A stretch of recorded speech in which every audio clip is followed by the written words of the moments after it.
बिहेको भत्कुर हिँड्न लागे जस्तो गरेर हाम्रो बाबु चाहिँ कहाँ हिँड्न लाग्नुभयो त साथीहरू। मैले चाहिँ भिडियोको अन्तिममा भन्ने छु, भिडियो अन्तिमसम्म हेर्नुहोला।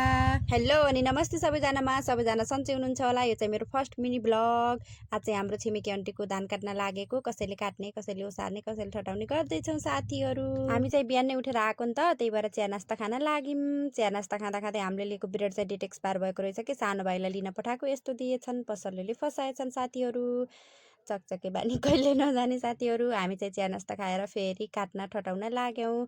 मलाई चाहिँ ब्लगहरू बनाउन एकदमै मनपर्छ, तर के कस्तो हुने हो भनेर अप्ठ्यारो लाग्थ्यो। आज चाहिँ पर्ला पर्ला भनेर बनाएँ। के कस्तो भएको छ सुझाव सल्लाह पनि दिनुहोला। भन्दा भन्दै हाम्रो बाबुको इन्ट्री पनि भयो।